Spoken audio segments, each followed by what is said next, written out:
Okay, blessed evening once again. Hope all is well.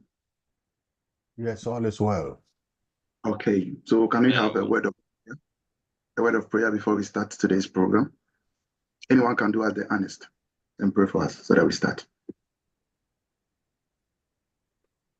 Okay, Augustine. Okay, You can thank unmute you. and We just are praying. Heavenly Father, we thank you this evening for the gift of life. We said we are grateful unto you for all that you have done. Glory be unto your name. We pray we commit today's meeting into your hand, that Father, you come and lead us. We pray that you, oh God, use the facilitators to be a vessel to bless us. This and many more we ask through Jesus Christ our Lord, and we pray with thanksgiving.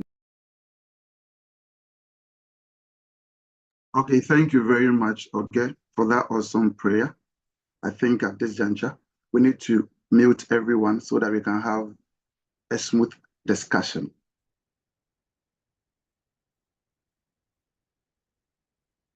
Okay, ladies and gentlemen, good morning, good afternoon, and good evening, depending on the place you are. This is our first Ph.D. admission webinar, which will usher all of us coming from academia, professional, into another class of education. So without much ado, we will just introduce our guest speakers, then we take it from there. These people have been a blessing to many when it comes to the academia space, right? Helping all of us to gain admission when it comes to PhD and other people, those coming from professional levels, academia around the globe. So at this moment, it's my pleasure to welcome you all to this esteemed gathering. Today, as we embark on a remarkable journey, as we introduce our academic program, which was carefully drafted by this consort to usher us into intellectual growth, creativity, and excellence. Brothers and sisters, ladies and gentlemen, this program is being designed to provide students with comprehensive education, equipping them with skills, knowledge, and value necessary to succeed when it comes to our choice of field, whether academia or professional. Our esteemed speakers, that is Dr. Mohammed and Dr. Kavaha, will share with us their expert when it comes to, or insight when it comes to our career path in these PhD programs. Through it all, or through this program, you are going to, or this gathering, you are going to explore innovative approaches to how to migrate from your professional level or your academia level to other aspects, cutting edge research, i.e. collaborative projects and other issues. Our main goal when it comes to today's program is to create a supportive environment that encourages critical thinking, creativity, and long livelihood learning, whereby you won't choose Dutch passport over PhD certificate, whereby it will be a negative indictment on us for you to choose a Dutch passport over PhD certificate. Brothers and sisters, uncles, family, let's make welcome, or let me invite you to join me in welcoming our distinguished speakers. Let us embrace this opportunity that this academic program has to offer us. So without much ado, we will invite our first speaker, and it's in the person of Dr. Kawaha. He has a strong, let's read a little about him. He has a strong research background. He has also served on various roles, such as supervising professional issues. He's a lead researcher, a senior project manager, and auditor-in-chief of international journals. He's also international educational consult, a very solid man. So without much ado, shall we make welcome Dr. Kavahau to do his first presentation. Thank you. Doctor, your audience. Well, good morning. Good morning to all of you. It's actually 3 a.m. in the Philippines. Good morning, Dr. Sumaila, and also Madam Zainab. Also, good morning to you. Everyone, it's a good morning, but at your place, it will be a good evening. So it's still the same. We're going to be blessed today with an inspiration for you to pursue your PhD. So allow me to share my slide.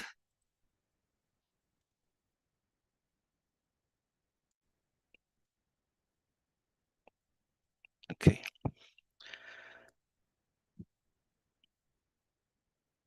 Okay. So this slide or this presentation has been really prepared for you to unleash your potential. So how can this PhD program transform your future into a wonderful future?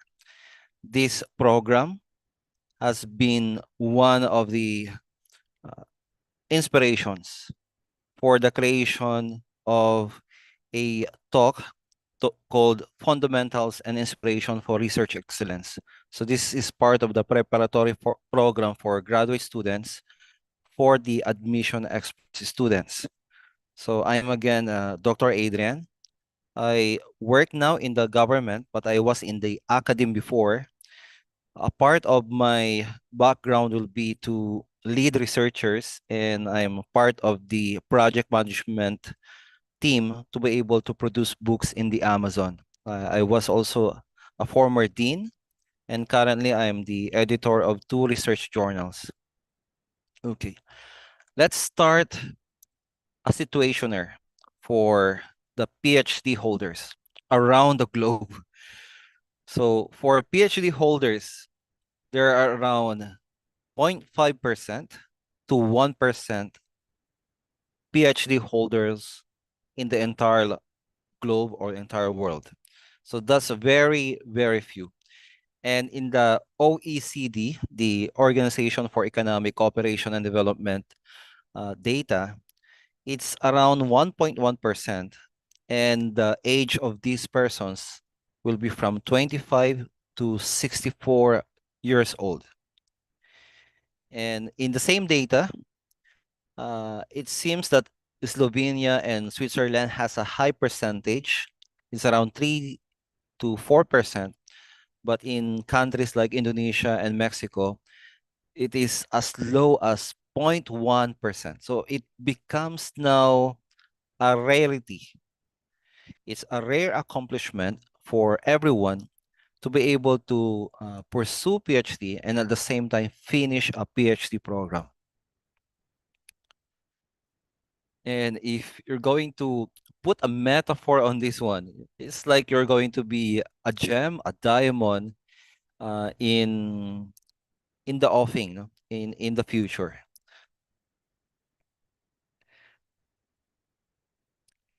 In the same data that we have, it can be considered that when you pursue a PhD, it can be one of your greatest life accomplishments. It's a PhD, it's a doctorate. But we need to put in there the situation that around 50% of students who started their PhD program does not complete it. So there's a 50% dropout rate for doctoral candidates. 50% makes it, 50% do not make it. What are the factors that contributes to the success of this 50% who made it? Does it have to do with a supporting environment, their motivation? What are the factors that contributes to their finishing? And we are going to discover these factors. Okay, we need to really understand that dissertation and the writing of the dissertation and the pursuance of a PhD program is a very grueling process. It's very hard, it's difficult, and it entails a discipline. You need a writing schedule. You need a program for you to really attend your classes. You need perseverance also. You keep that schedule. And also, there's a motivation part that you need really to fire up, to sustain. So motivation is one of the biggest problems that you're going to have. and it's going to falter, especially when you're writing your final research. So the aim here will be to put fire on that motivation, put fire on that discipline, you put fire on that perseverance, and here's a program for that. The fundamentals and inspiration for research excellence is a crucial initiative for the admission experts.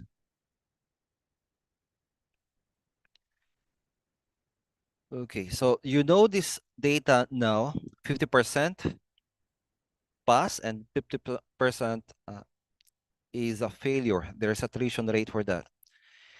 And how do we motivate that?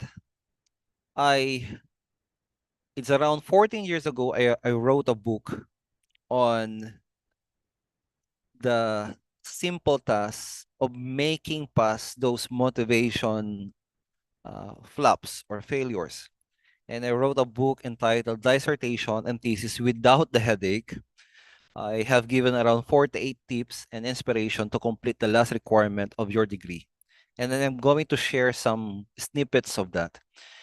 Together with this book will be books from The Art of the Start, The Heart to Start, The More You Do, The Better You Feel, The Mind Management Book, Creating Space to Thrive, Finish What You Start, The 5 a.m. Club, Eat That Frog, and The Man's Search for Meaning. So I'm going to share and anchor my discussion on the following books. Okay. Losing motivation is going to be normal, and you're not going to be alone feeling that motivation loses. And in the life of Usain Bolt, a three-time, just imagine this one, a three-time consecutive Olympics winner, gold medal winner for 100 meters and 200 meters. And his basic struggles will be just coming out of the bed for training. So just imagine that. So even the most decorated person in Olympics is going to find problems in motivation. I encountered the concept of Ph.D. ABD and Ph.D. C, open and close parentheses, and Ph.D. CAR when I was working as a consultant before in United Arab Emirates. I encountered these concepts of ABD, and after a decade, I encountered another concept. In 2022, the PhD-C or the PhD CAR. What are these concepts? This is a situation where while you're taking up your PhD journey, you're hindered by your dissertation, by your research. It becomes now your place that you're able to complete all the academic requirements except for one final requirement, and that will be dissertation. This is one problem that was given to me by an Emirati before. I became a consultant for Emiratis in trying to finish their dissertations. And I was able to come out with this book, the 48 Tips, to provide them with some guidelines, some tips on how to combat motivation problems, on how to go about some techniques to be able to really start their dissertation journey. Okay, but it's never good to have this place, this PhD ABD or PhD C, because it does not represent a complete achievement of finishing your PhD. So I'm hoping that this is not going to be your case.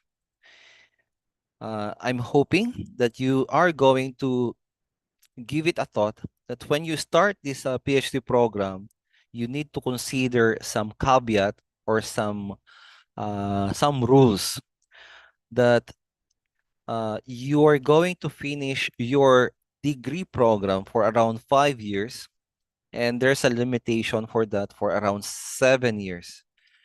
But for you to be able to extend that period. There are around schools that extend it to around 10 to 12 years. But after that, the rule in the Philippines will be for you to start all over again if you cannot finish your doctorate program. Okay, let's go to this word, resilience. Resilience is a very good value because in front of adversity, in front of rejection, you're going to trod on.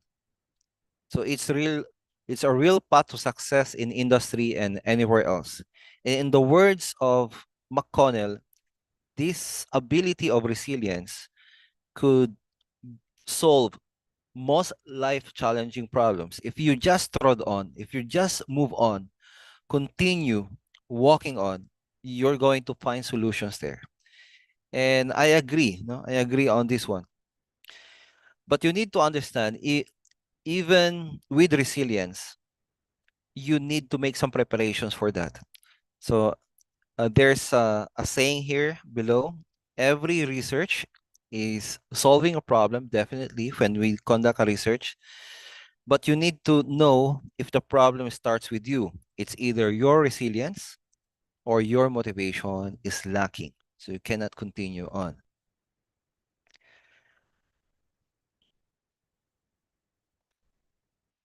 The success of a PhD completion is a PhD success story. And you're going to have this success story as well.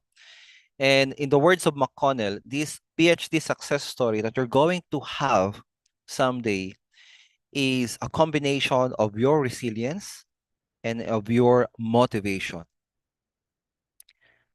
I need to borrow one more concept from the book of Angela Duckworth, The Grit, on which we have anchored our program, the Graduate Research International Research Training Program, The Grit also, we entitled it the same way.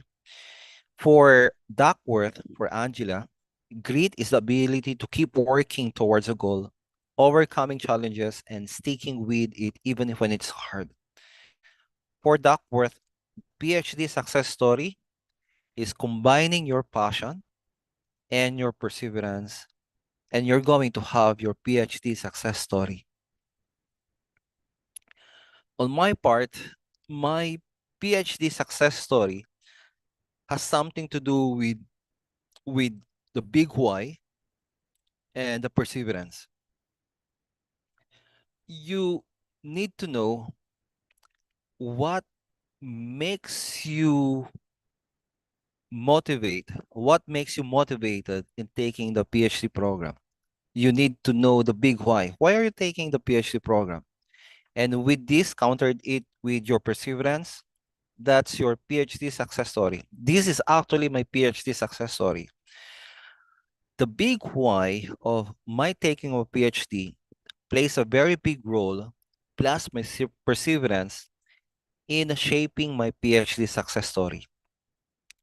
So in this success story of having to understand my big why, the reasons why I need to take and finish the PhD, and also my perseverance, gives me the motivation really to finish my dissertation in 6 months. And with such motivation, I was able to also bag the best research award for the entire region uh, when I completed my PhD in around 2007. So just imagine, I breathe and eat with my dissertation. I was already married then, but when I sleep with my dissertation, and I wake up again thinking of my dissertation. So that goes on because it's the big why and my perseverance coming into play in the PhD success story that I have. And I wanted you to form your own PhD success story as well. You put in your big why, your perseverance, your resilience, your passion, because PhD is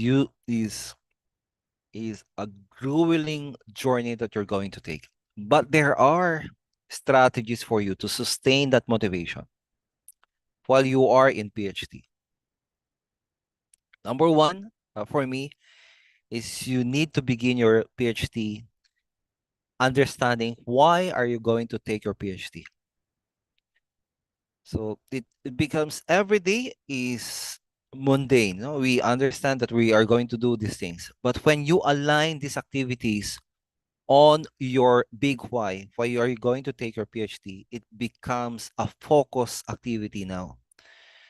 Every action that you're going to take is going to contribute to your big picture goals. I usually write it down when I have these goals, put it in the mirror, put it in your journal, then it becomes one step closer for you to be able to really accomplish your goals. So be purposeful with your actions. So that's number one. You remember your why.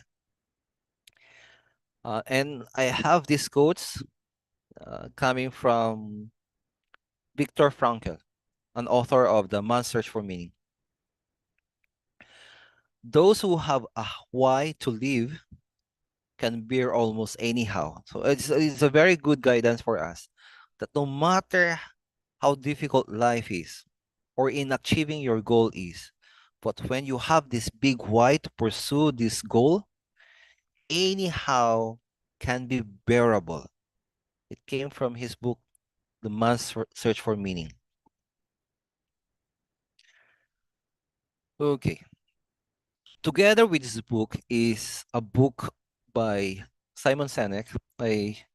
I like this book because the start of even leadership, according to Simon Sinek, is understanding the why of every person.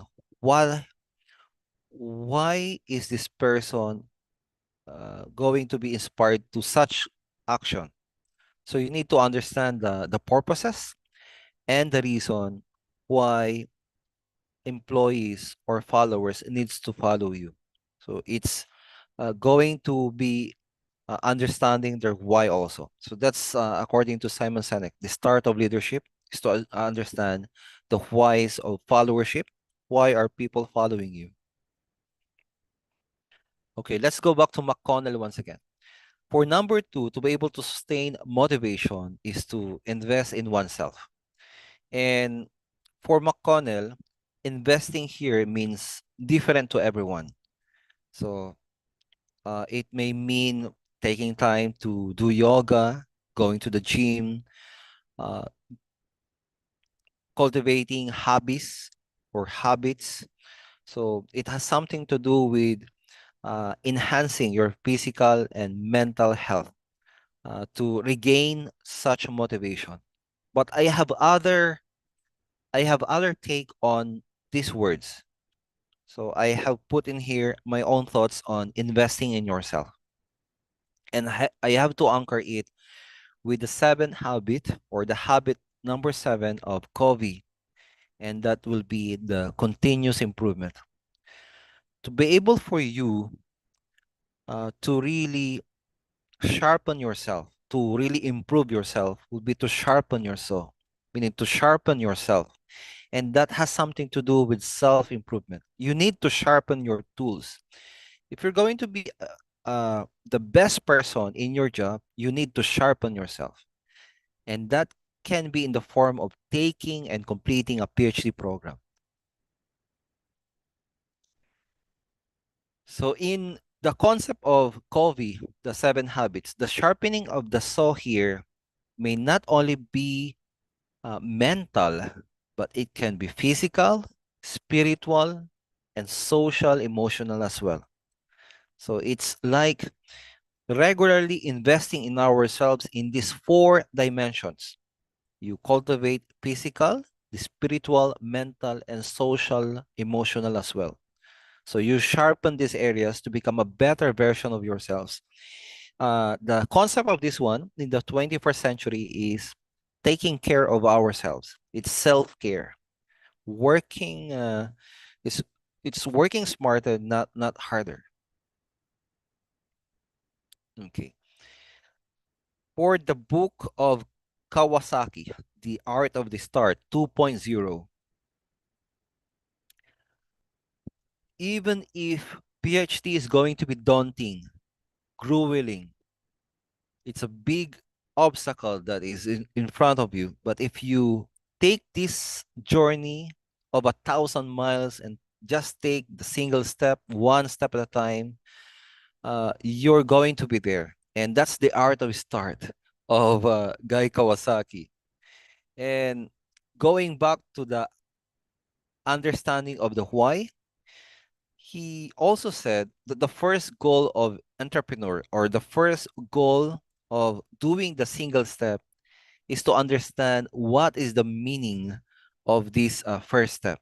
So rather than the goals of making money as an entrepreneur or the goal of accomplishing goals, they need to understand the meaning of such action. So that's the art of start. Okay. We invite you to become the authors of your own PhD success story as well. You cannot just start with limiting beliefs like I can't do the PhD now because I have a family, I have financial problems, I have many things to do. You become the author of your own PhD success story. So do not limit yourself with those things. You think, you visualize, and you take action. This is the concept of visualization that we are sometimes exposed to. When we visualize things, we intentionally make it vivid, make it realistic in our mind to achieve those goals.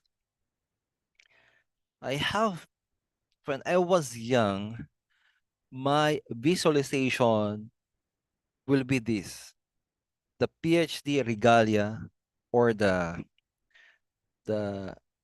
what do you call this one? The graduation regalia, or the one when you attend academic functions like graduation ceremonies, uh, academic programs, you're going to wear this regalia or academic regalia or PhD regalia. When you're already complete, you have already completed your PhDs. And it has something to do with the 3 lines.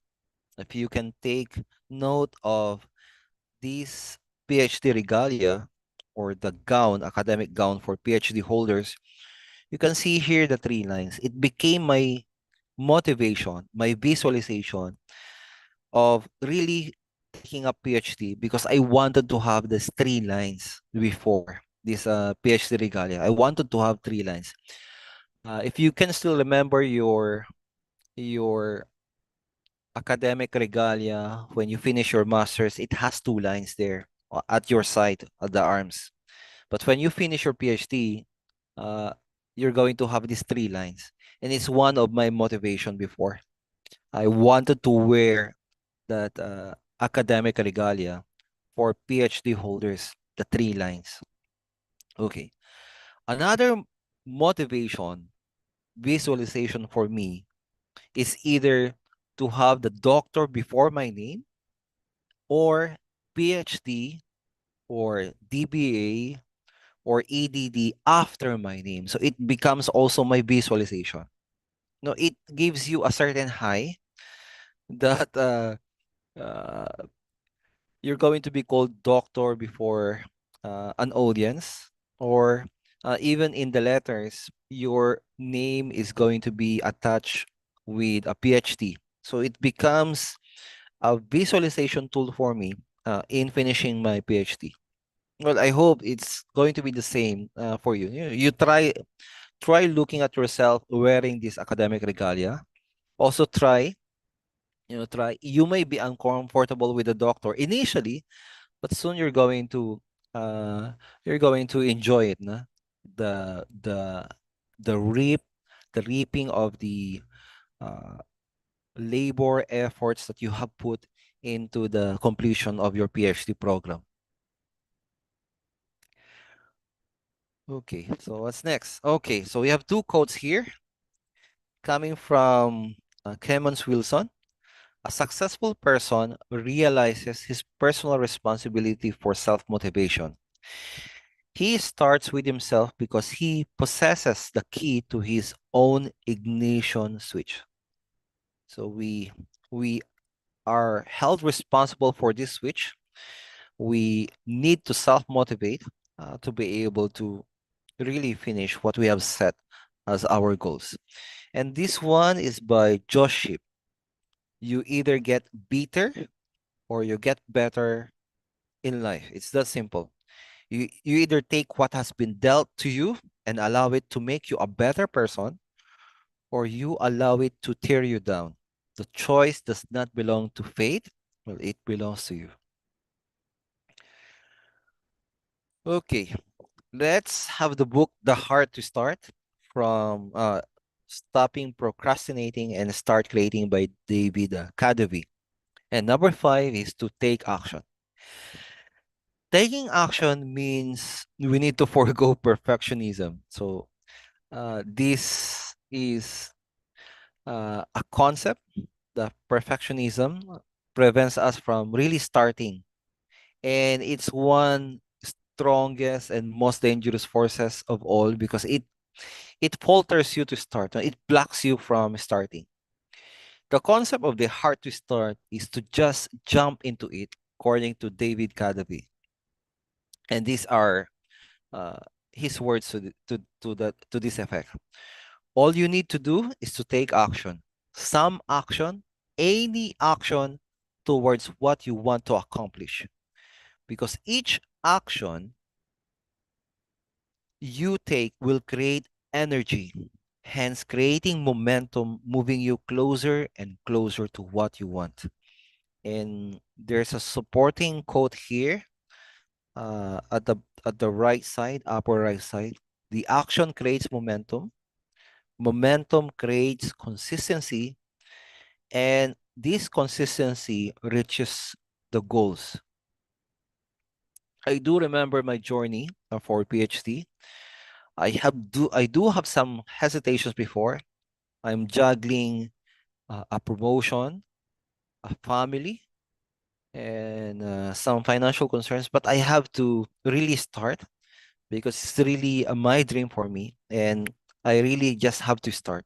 And with the start, it gives you a certain momentum already. The action here of starting creates the momentum for you to really go on and trod on towards your academic journey, towards your PhD journey.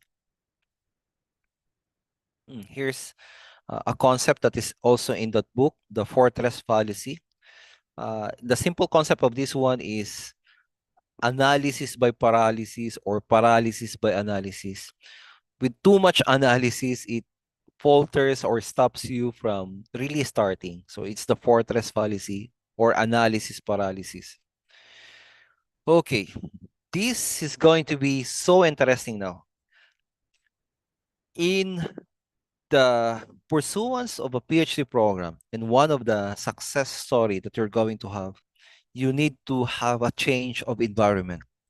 And that means either a change of environment or creating that environment for you to really grab that change for you to prosper. And this is in the book Creating Space to Thrive by Courtney Kenny. Okay. And the admission experts is going to be one of the catalyzing environment that you're going to have. And these will be the reasons why. The admission experts under the tutelage leadership of Dr. Muhammad as CEO supports your unique and important PhD success story. It has its programs for GRIT. It's a graduate research interdisciplinary training program. We have that. We have the FAR program as well.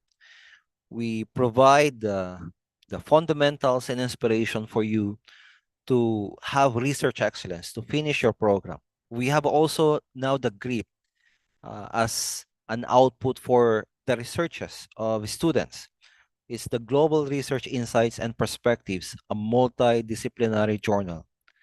And what else do you have? You have an expert support for academic admission, for scholastic guidance, and for final academic requirements of your program. So here's to the admission experts as a catalyzing environment. And I wanted to share this article to you. Just recently, I have read this one, The Doctorate Killers, the 6 common reasons why people fail to finish their degree. And I think admission experts will really come into handy and play a very vibrant and supportive role for you to be able to address these doctorate killers. Number 6, bad writing. Admission experts can help with this one. Lack of organization and focus, advisor issues, support system, undisciplined time management, and unrealistic expectations. Admission experts will come into play to really address these doctorate killers. Okay, one of the things that can really happen is this one. Glory doesn't happen in front of a crowd. You really have to work on achieving your goals, not in front of a crowd, but it happens like in this morning, in the darkness of early morning, when you go for your solitude, when you try and try and try again to achieve your goals. With everything, you have to be the best that you can, possibly better than you were yesterday. So this is from the words of Peter Hollins, finish what you start. You go hard, repeat, and die hard. But in these last words, in this last statement, I would rather change it into go hard, repeat, and die satisfied. So we live a satisfied life, no? Because we're able to accomplish what we have set as our goals. Okay. In the book of Robin Sharma, the 5 a.m. Club, this morning is going to be a morning that you can own and that you can elevate your life. No? The the the process or the journey may be hard, the change may be hard, but it's going to be gorgeous, no, beautiful at the end. And this is the words of Robin Sharma. The greatest discomfort lies is also the spot where your largest opportunity lives. If you're going to understand your life, so in the discomfort that we have, it also gives us, provides us, furnishes us with an opportunity to thrive, to excel, to succeed as well. Okay. Again, by Peter Hollins. I like his words on this one. We have already failed the moment we decided not to try. Hence, if you are here, if you are really thinking, the moment that you are here, spending time with us is also one step journey towards your PhD success story.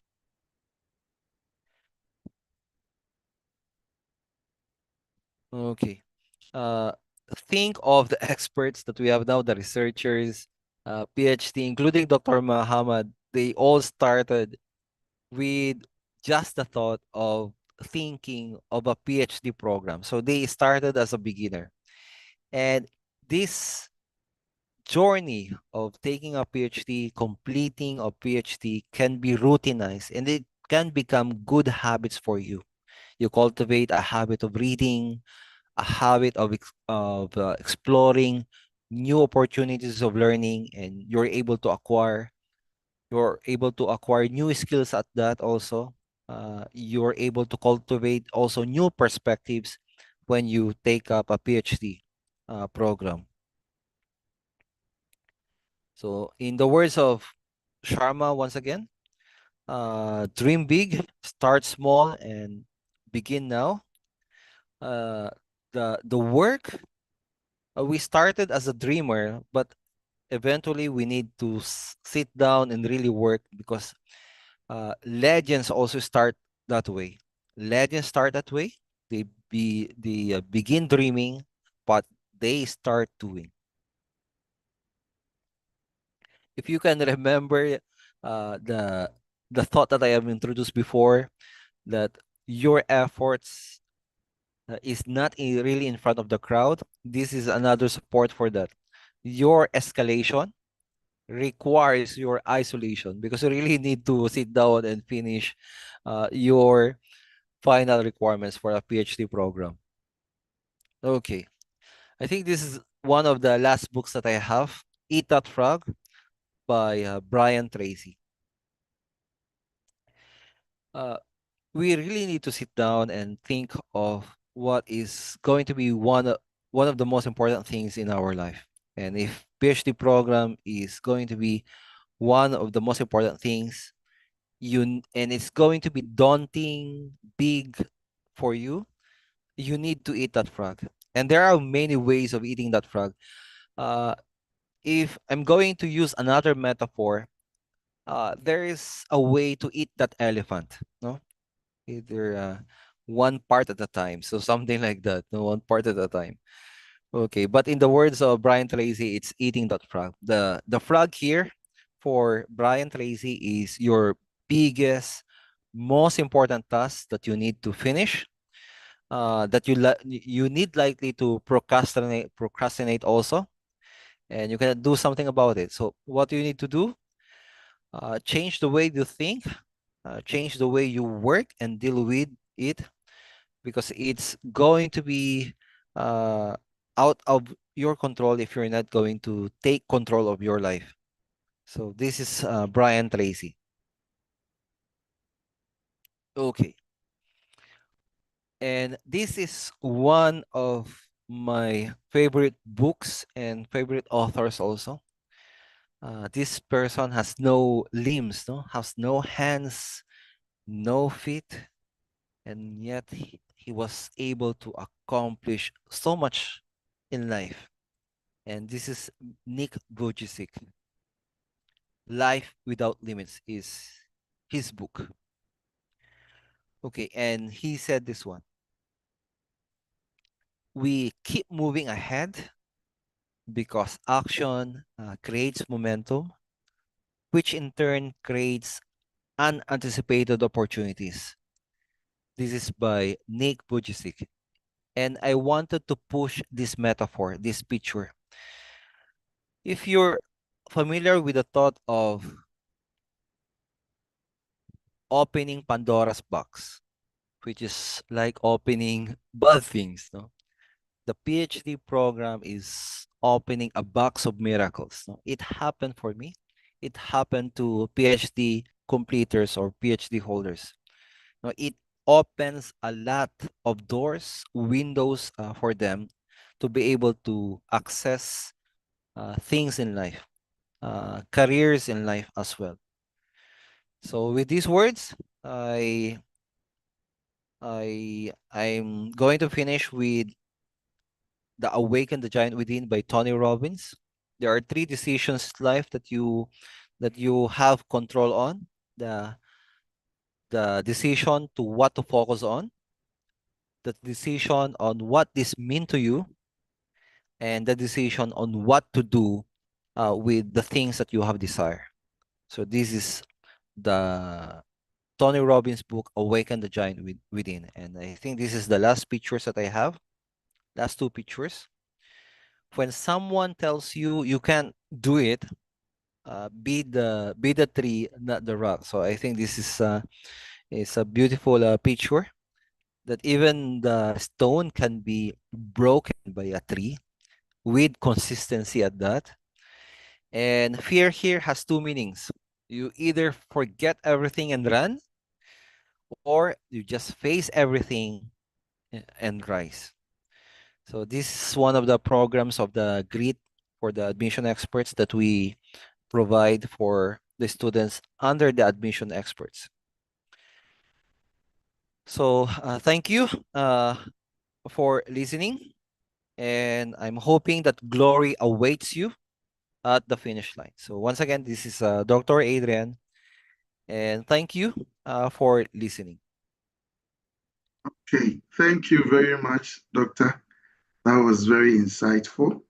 And if nothing, if for nothing, let the words motivate you to start your PhD journey.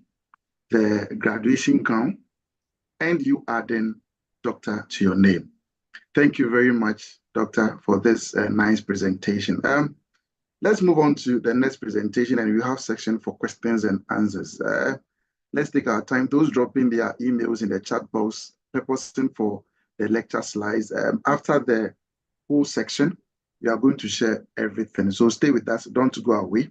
Stay with us. I've been your moderator. My name is James Patrick Osaikofo. My friends call me Mampeni. So let's move on to Dr. Mohammed. As Dr. Mohammed also do his presentation. Dr. Mohammed is also a solid man. He's the founder and the CEO of Admission Expert, who has helped us a lot in terms of weakening admission when it comes to this PhD journey. He's also helping students to achieve their academic goals when it comes to way transcending from academia, professional to the latter or the last PhD degree certificate. He's also a transnational educational consultant and an author, also a researcher, very solid man. So without much ado, let's welcome Dr. Mohammed as he do his presentation. Doctor, your audience, thank you. Thank you very much, Mr. Patrick Osaikofo, and good evening to colleagues across the African continent. Morning to my colleagues here in the Philippines, Dr. Adrian Carvajal, Zainab, and myself here in the Philippines. I hope you can see my slides clearly. Please let me know if you can see my slides clearly. And if you haven't, all right, perfect. So in the Philippines, now it's 4 a.m. Somebody was asking me, how do you wake up at 3 to start a webinar? And I tell the person, if you want to wake up at 3 a.m. to start a webinar, you have an argument with your wife the night before the webinar, so that both of you are arguing before you realize it's 2 a.m. So let's take a shower and go start our webinar. That is just by the way. Going on, as you have mentioned, thank you for that beautiful introduction. I'm just simply Mohammed, as they call me. A Ghanaian, a proud one, of course. I don't intend changing my passport for anything, as you mentioned earlier. Achieving your academic journey with the admission expert is what I named this presentation. And this is my own journey, my own story that I wish to share with you, colleagues, Africans. I know we have some participants from Botswana and Namibia here tonight, this morning. And so I will use Africa instead of Ghana. Now, I completed my bachelor's degree in Ghana, and so I was looking at how do I move from here to the next point or to the next level. And there was a lot of fear of an uncertainty. You see a lot of people go to school, they are unable to somebody go for a PhD, it takes them 5-7 years, and they are unable to finish it. A sad story of one of my friends who went for a PhD and he ended up giving an MPhil. It's like, okay. So there was this fear in me that no, I didn't want to go through these experience.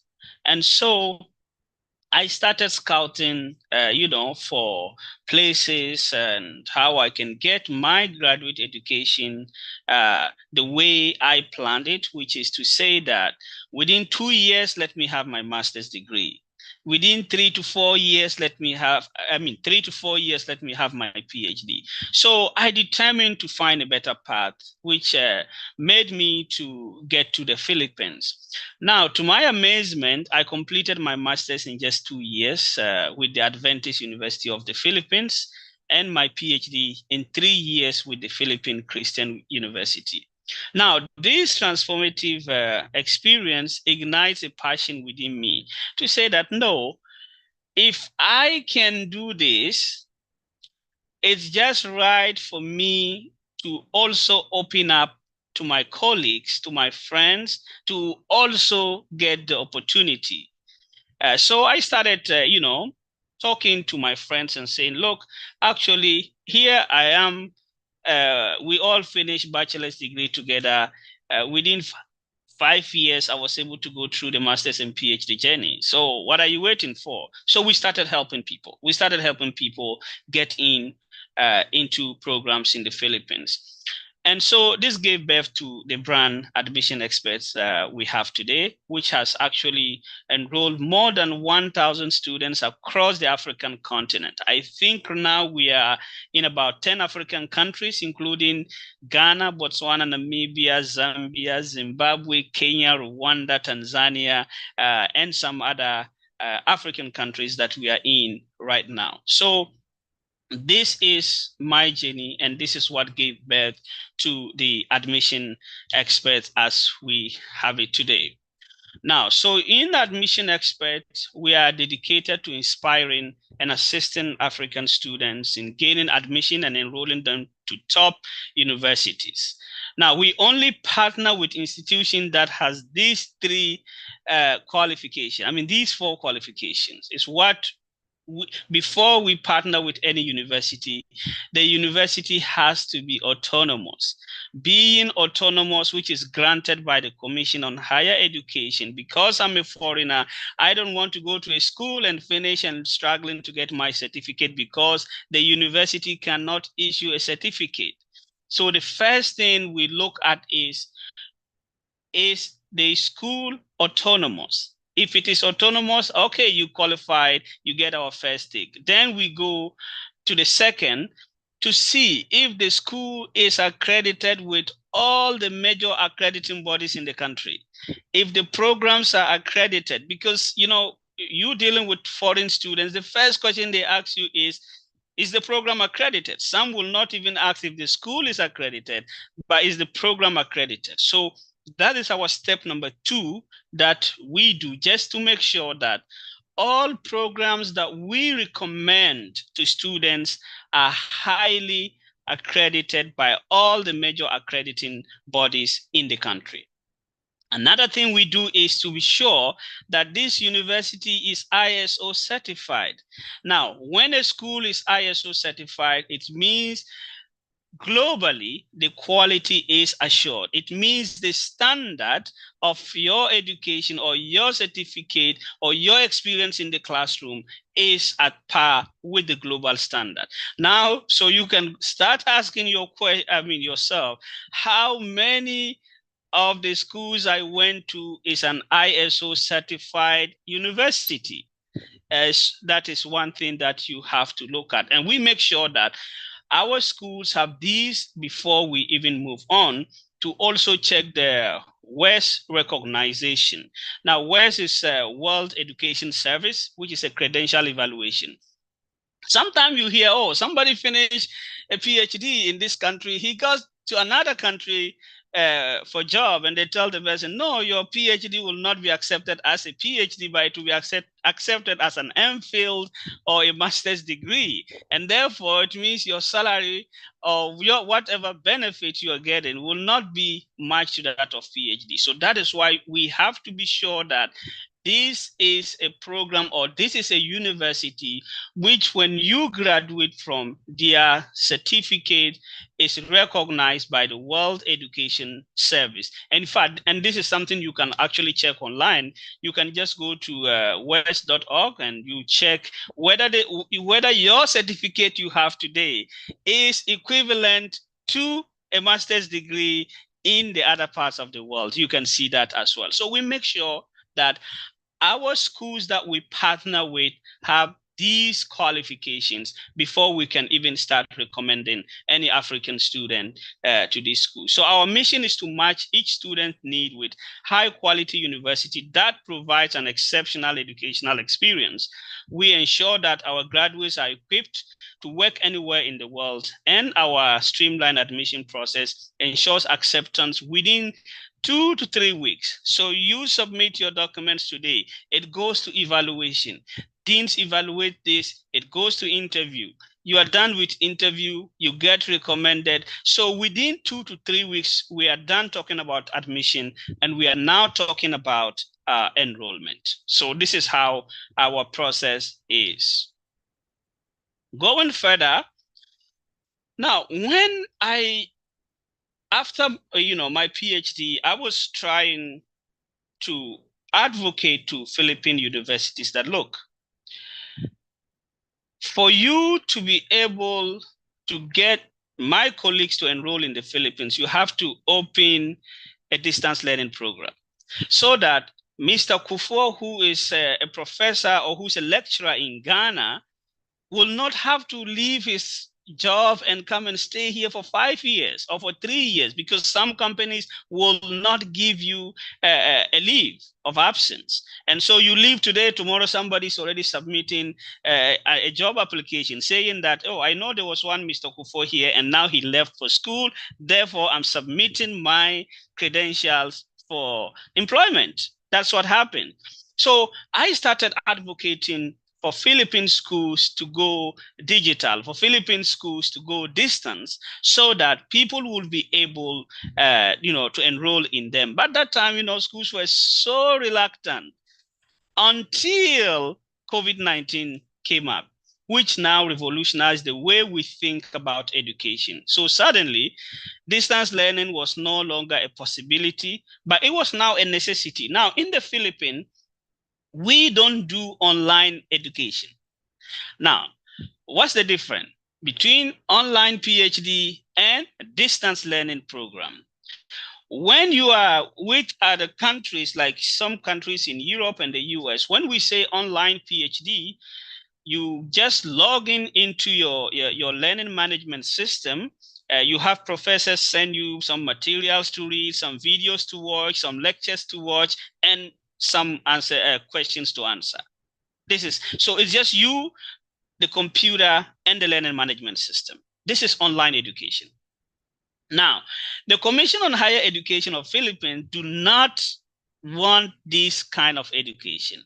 So that is why they branded this as distance learning. So what it means is that with distance learning, we are all in the classroom, though we are in different countries, but like what we have right now is live. You have Professor, Carvajal teaching. You have your classmates in the class, so you can ask all the questions you want to ask. They can respond to you. So we know that physically, this is Mr. Sampson in the class.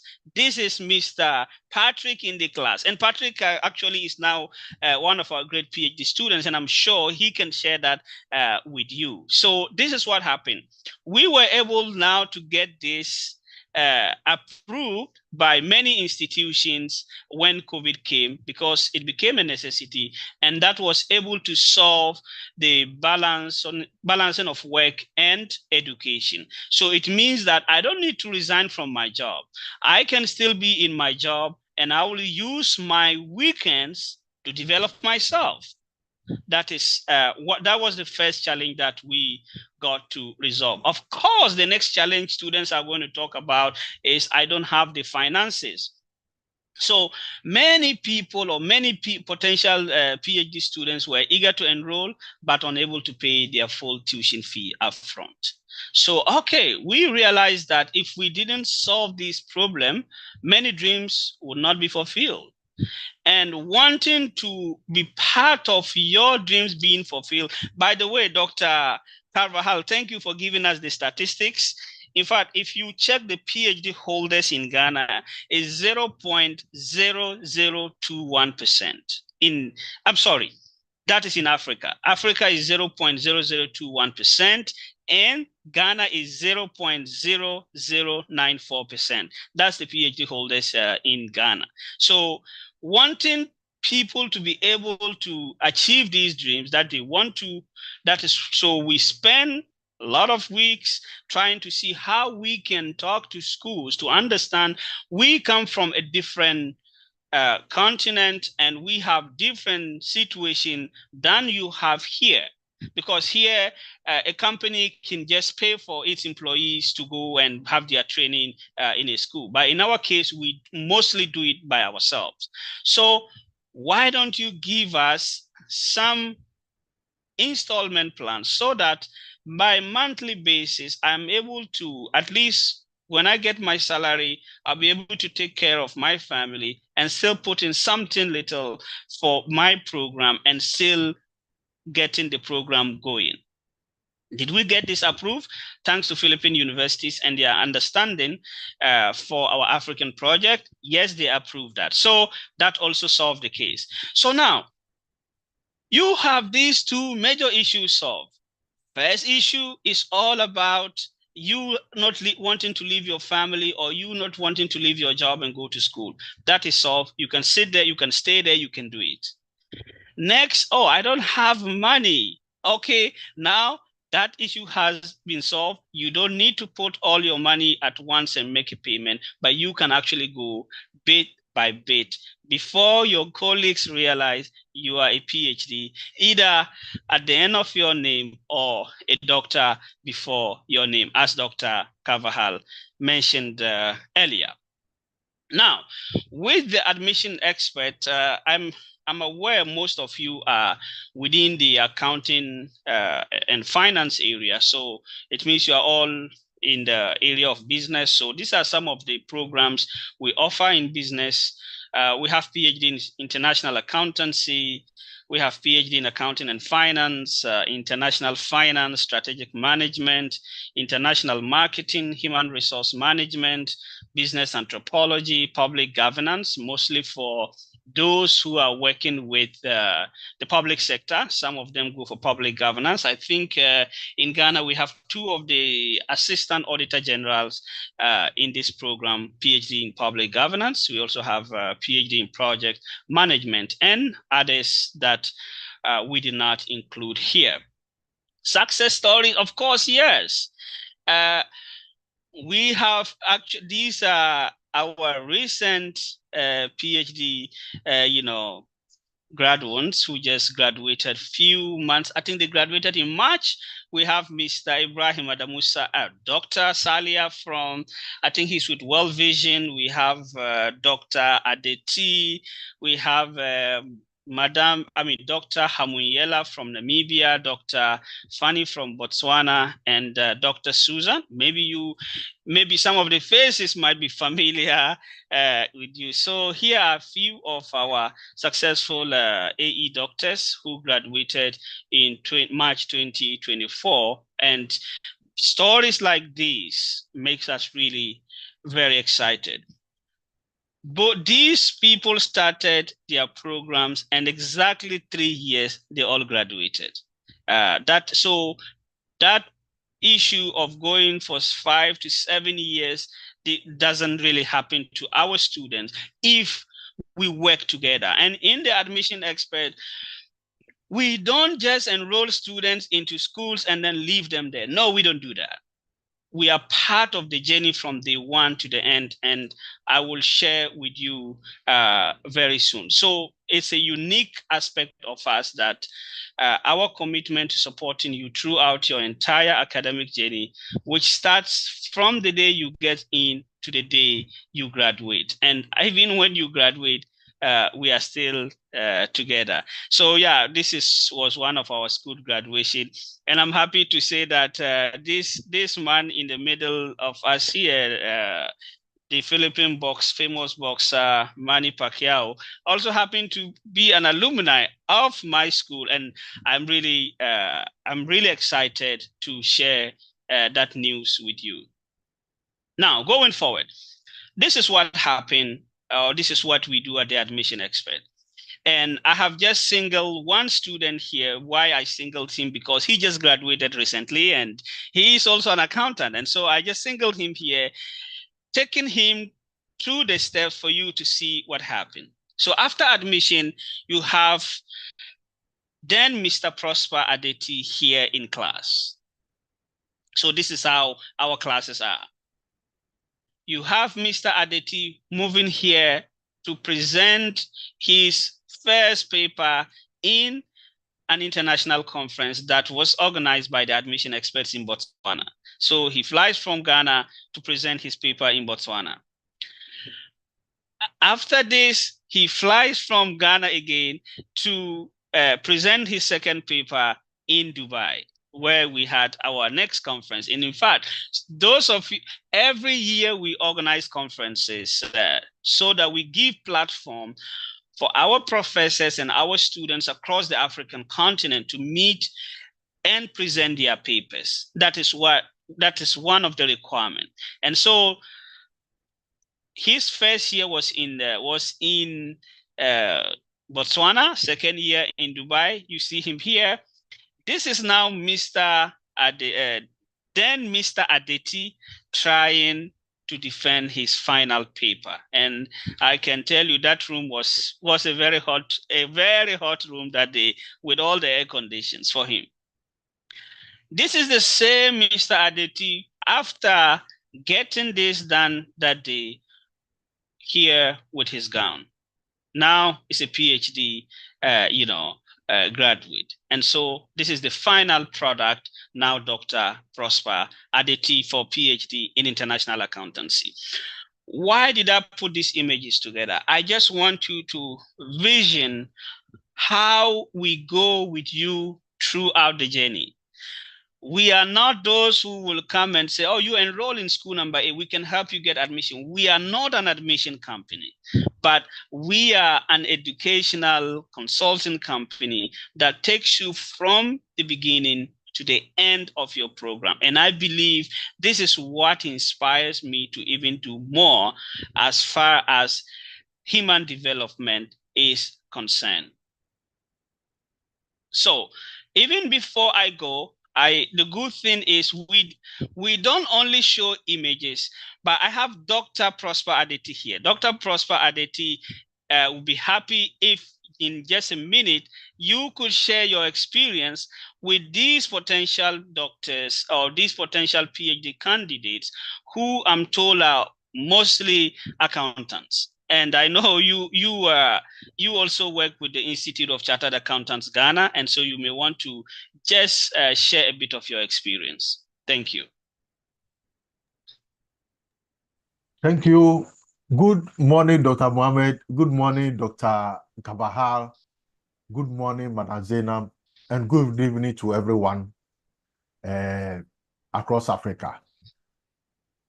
Yes, my journey has been very insightful, and I'm always happy to be part of this journey. Yes, I qualified in the year 2004. So we are talking of 20 years. And so what will make me decide to do a PhD in 2021? I realized I still needed to add value to myself. I've seen it all as far as professional accountancy is concerned.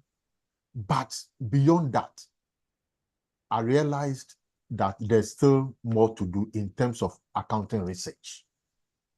That is what motivated me to do my professional beyond the professional accountancy. And the journey has been very, very, very good with the help of admission experts. I'm saying this because, to put on record, I started my PhD in the year 2013, September, in one of the institutions in Ghana here, with an affiliate in Malaysia. However, our predecessors, who were the pioneers, were in their 7th year. 7 years, they've not completed their PhD. So 4 of us decided to quit, because I cannot see myself doing a PhD for 7 years. And so I stopped in January 2015. And then I started searching. And by the grace of God, I came across admission experts. And within 3 years, I'd completed my PhD in international accountancy. And so it is not a fluke. It is not something that is just to get the numbers, but the quality is assured. I must tell you, I am a better person with a PhD in international accountancy. Why? Because there are areas in accountancy research which are not being fully explored. I did mine with the Philippine Christian University, and thankfully, they have specialized courses in accountancy, which you will not find even in the professional accountancy. For example, sports accounting. I have a full course model in sports accounting. So when people are talking about sports betting and taxation in Ghana, I understand it from the global perspective because of the cost component and even some of the reaction papers I did under sports accounting. I did environmental accounting, sustainability accounting, when we are going towards global reporting initiative, which is part of reporting now. I have a full program in environmental accounting. Forensic accounting. I delve deep into forensic accounting. Personal business finance. I delve deep into that. And so these are research areas that I'm going to go into. So I just want to say that being a qualified accountant is okay. But remember, technology is taking over. One of the reasons I decided to do this PhD in accounting was that the guy who taught me Tally accounting software has a degree in economics. He is not an accountant. He doesn't know debit from credit. But this is someone who trained me on Tally accounting software. So I asked myself, in the next 5 years, 10 years, what is going to be the state of the accountancy profession? If somebody who doesn't know debit and credit could take me through Tally accounting software, then it's better I go into accounting as a research. And that is what motivated me to move into academia while still a professional accountant. So colleagues, I am motivating all of us to just take the step. Once you take the step, you will complete. Those of you who are examiners with ICA Ghana, you may be seeing my face because we always meet at Kofodia to do our marking. It even adds a spice to the papers I am marking because I have a research base whilst being an examiner for ICA Ghana. So colleagues, this is the short story. But I tell you, I see a lot of potential beyond the PhD. And I tell you, my hands are already getting full. The number of students who are contacting me to, oh, please, can you finalize this for me? Can you flesh in this for me? It gives me joy to do that. And I am not retiring because I am 57, but until God calls me or Allah calls me, I'll still be relevant. Thank you very much. Thank you very much, Dr. Adeti. Just for me to complete my presentation, if you could allow. So that is the thing. PhDs don't retire. We work until the day God calls us. So no wonder there are only 0.0094, percentage of PhD holders in the country, Ghana. So that's the story of Mr. Dr. Prosper Adeti, forgive me. Now, these are some of the schools we work with. Again, like I said, if you are not autonomous, we don't work with you. If your programs are not highly accredited, we don't. If you don't have ISO certification, we don't. And if you are not recognized by the World Education Service, we don't. And these are some of the top schools in the country that we work with, just for you to have an idea the kind of company that we are. Okay, so colleagues, I call on all of you to join your journey to academic excellence starts here with the admission experts. Together, we can overcome the obstacles and achieve greatness. We are here to help you realize that potential, that dream of becoming a doctor. And so you can always call on us. Now, these are our upcoming intake that are scheduled. We have August 2024, and I see a lot of hands coming up. Don't worry at all.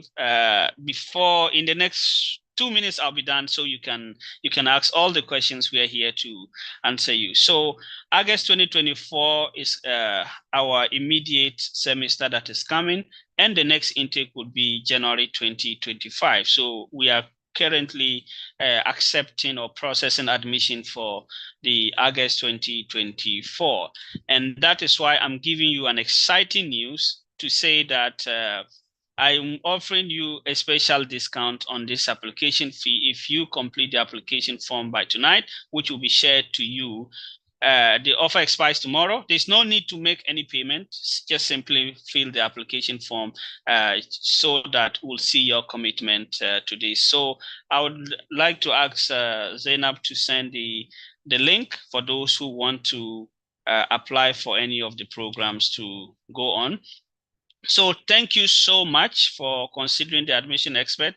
We look forward to being part of your remarkable PhD journey. Warm regards to all of you, ladies and gentlemen.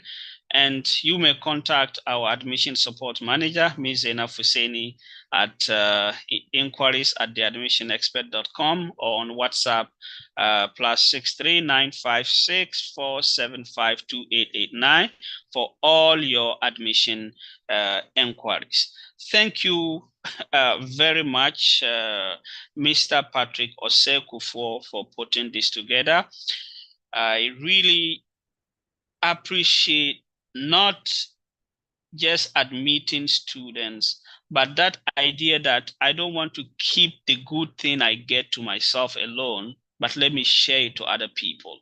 I think this is what you have done. And this is what I did years ago, which brought up to building the admission expert. If we keep alone, we will keep suffering as a country. But if we share with others, if we share to our comrades, everybody gets up there, we all get knowledge, we share knowledge, we learn, and we get better. And I would... Please unmute. You're muted. Please unmute. Okay. I hope the muteness just came now, right? Yes. Okay, so I'd like to also thank Dr. Adeti for his time this evening, sharing his experience with us. Of course, Dr. Carvajal. I have 2 MBAs before my PhD, and Dr. Carvajal was one of my teachers in the second MBA. And so I think the few people who can get Dr. Carvajal to wake up 3 a.m. and give such a presentation. So, Doctor, I really appreciate your presence so much. And on behalf of the African students, I want to really say thank you so much. And of course, last but not the least, Madam Zainab Husseini for pushing and making sure that this thing comes today without any rescheduling again. Thank you very much for making it possible for us to handle this. Thank you so much, ladies and gentlemen. Mr. Osekupo, over to you. Okay, thank you very much, Doctor, for that insightful presentation. I quite remember when we started this journey, I was telling Madam Zainab that the tension in this PhD stuff, every time you are doing presentation, you have lectures, you need to lecture, vis-a-vis doing presentation, you need to put PowerPoints together, go and do presentation, do reaction papers, reflection papers. It's not easy, but based on what Dr. JT said, I think we will cross, inshallah. Okay, thank you very much, ladies and gentlemen. Let's do it this way. We are going to take some few questions, then we sign out. Before we sign out, let's do it in a nice way. Use the Zoom gestures. Raise your hand if you have any question. Doc, can we do it this way? We take 3 questions on the row, then you answer, then I think it will be fine with that. So let's take the first question from Abdul. Abdul, please, you can unmute and just ask your question.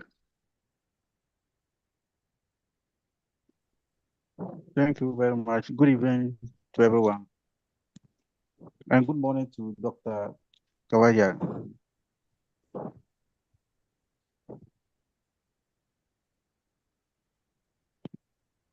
Abdul, please go ahead and ask your question. Okay, thank you. I thought I was muted. Please, my name is Abdul Latif, and I have some pieces of questions to put across. First of all, I want to find out with regards to the program course. I don't know whether we have scholarship available. Do we have full scholarship that one can apply, and maybe if you get, you can be enrolled and enjoy the scholarship? And the second one has to do with, if I choose to go by the distance option, maybe there will be instances that I have to defend my proposals and maybe papers. I want to know whether it has to be done online, or I have to maybe come to the school physically to do the presentation. Because currently, some of us actually, we are not well positioned on our jobs. So we are still gathering the resources. So assuming I have to travel, I'm looking at the cost involved. If I'm to defend my papers, do I have to do it via online, or have to come to the school physically to do that? And next question too, I wanted to, actually I have interest in accounting. Currently I have my MBA and I'm also qualified for my ICA. So my next dream is to also pursue a Ph.D. course. And actually I'm really fascinated by the Ph.D. in international accountancy. So I wanted to know, if I'm to do it, do we have specialization areas that you have to maybe pursue? I want to actually get some more information concerning the Ph.D. in international accounting. Do we have specialization areas, and what are those specialization areas? Please, I want to know those. Thank you very much. Okay, so Doc, you can keep that question. Let's pick, I think his question is quite a number. So let's pick a last question, then I think we can just, you can just take the floor. Your name is very difficult to mention. Is it Say Debik or Say Debik? You can just unmute and talk to us. Still deep, I think. Okay. You can unmute and talk to us. Okay. Good evening, colleagues in Ghana, and then good morning to the professors out there. I think the colleague who have already asked a number of questions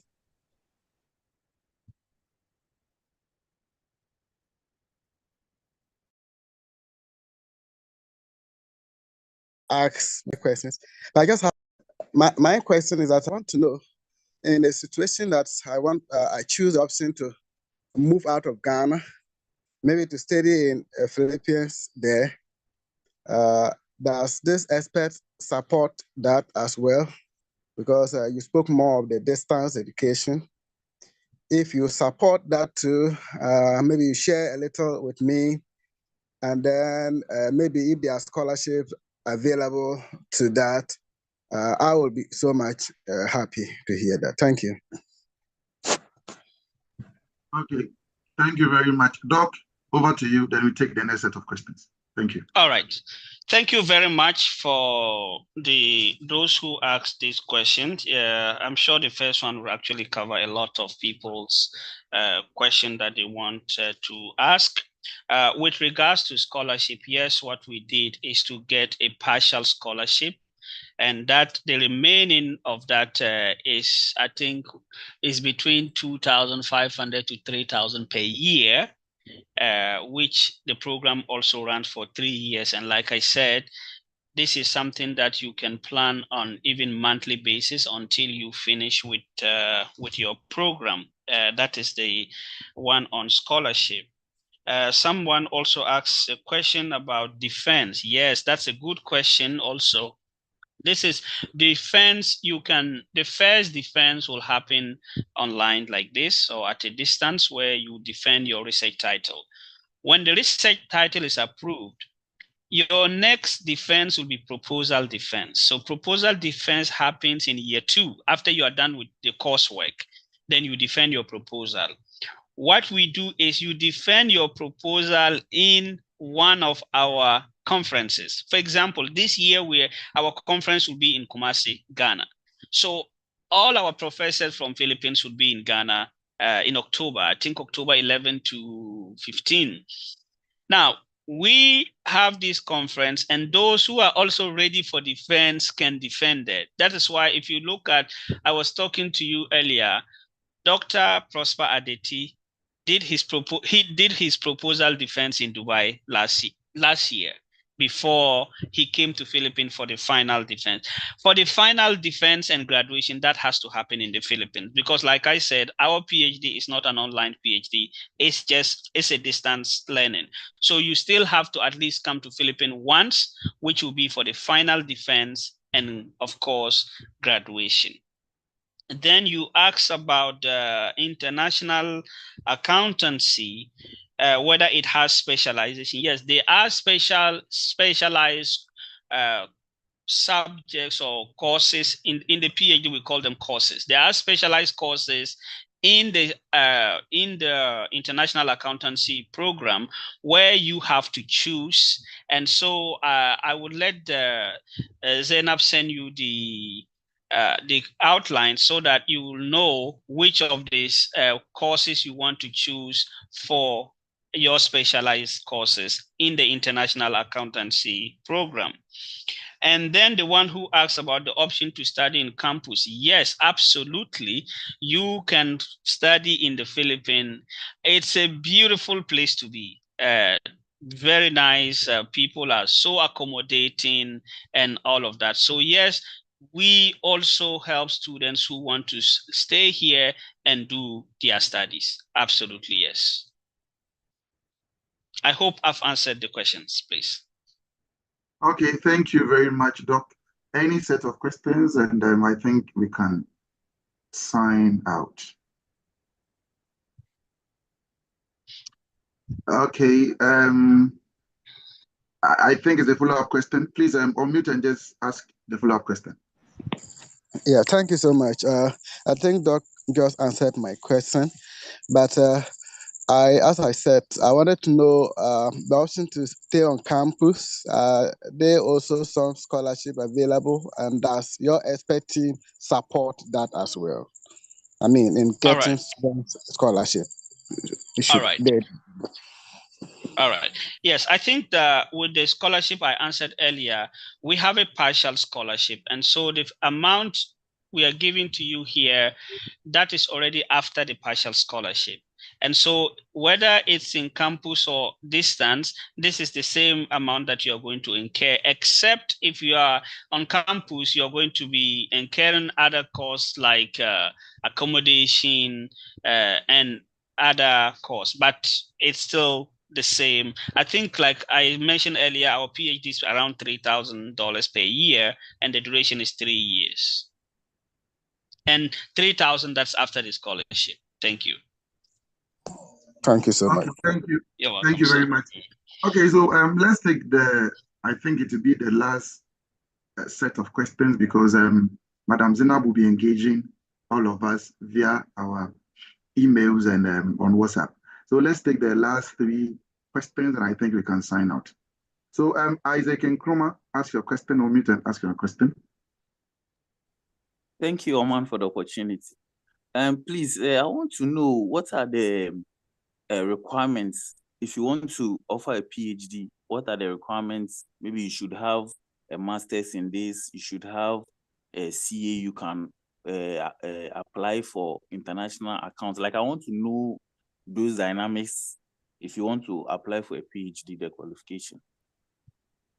Thank you. Okay, Doctor, you can keep that question, and then let's take last two questions, and I think we can call it a night. Any other? Okay, Doc, I think let's end with this question, and the rest will be on via our emails and WhatsApp. Thank you. All right. Thank you very much. I see some few questions also on the chat box, so I'll just add that to this. With regards to qualification, usually we want your master, before you can be qualified for a PhD, you have to have a master's degree. And so let's say you are going for PhD in accountancy, the requirement is for you to have at least bachelor's in accountancy. You are an accountant. Your master's can be a general MBA as long as your bachelor's is in accountancy. But you can also have bachelor's in accountancy, master's in accountancy, then PhD in accountancy. Now, somebody, for example, let's say you want to apply for accountancy, but your background is, say, education. You have master's in education, and going for PhD in accountancy, that one would be a no-no, because we always want the alignment from the bachelor's, master's, and PhD. And that also would help you a lot when you go to lecture in the future, because if you go with a bachelor's in accounting, master's in education, PhD in accounting, that is something else. But there are programs like, say, educational leadership and management, which we have here. If you have an MBA, because maybe you are a school principal or you are a registrar, you could go into the educational leadership and management, because remember, this is still a management program, which is very aligned to your MBA. So usually what we do is we get the documents, and then we have the evaluation done by the dean. The dean approves it before we even call you for an interview. That means that the documents have already been accepted. Somebody asked whether, please, only accounting. No, we have a lot of programs. I think I just only shared the business program because I thought all of you were from the business background, but we will be emailing you all the programs that we offer through the admission expert. Somebody asked, please, do you have professors outside Philippine campus who normally lectures at the distance learning? Very good question. Most of our professors are here, but we also have professors in countries like, say, Ghana. We have professors in Ghana that you can engage with your research work. So, for example, for classes, it happens like this with the professors across the globe. But when it comes to your research, yes, you can engage some of our professors in Ghana for the research assistance to be done. Somebody asked, can we pay fees in Ghana cedis or not in dollars? Yes, of course. This is why we have cedis accounts in Ghana, so you don't have to go transferring money abroad. No, you can just pay it locally with your local currency. I see, let me see the final one. There's somebody. Okay, I'm sure I answered all your questions. And so the rest, what kind of masters are you talking about? We have MPhil. Oh, very good one. MPhil, MA, MAED are all accepted as long as you did research.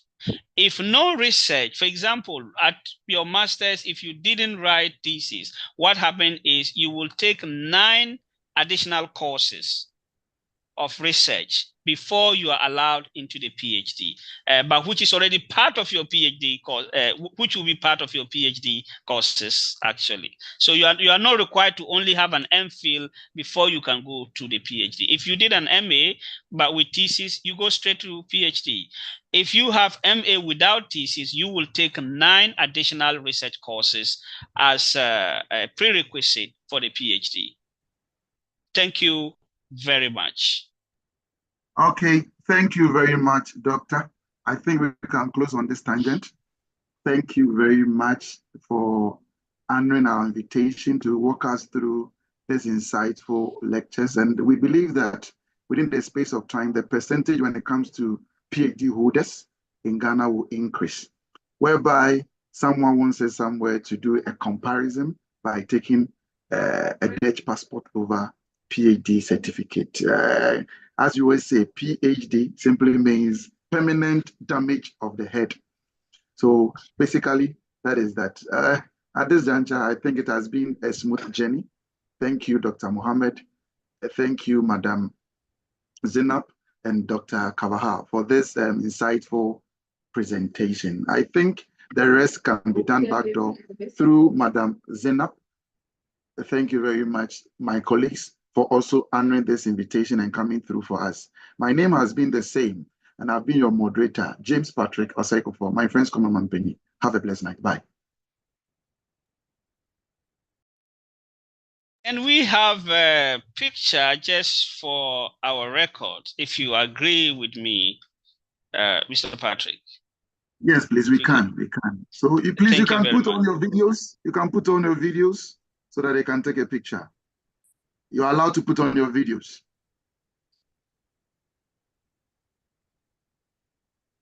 But make sure that the place you are, you have dressed well so that we don't see things. We beg you. Well, you don't see things. Okay, great. I think some have already put on their videos. Let's take this. Okay.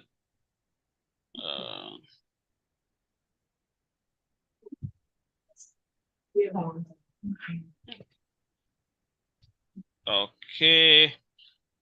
Let me capture this quickly. Okay. 1, 2, 3. Okay. Screen. Let me take the next screen. Here we go.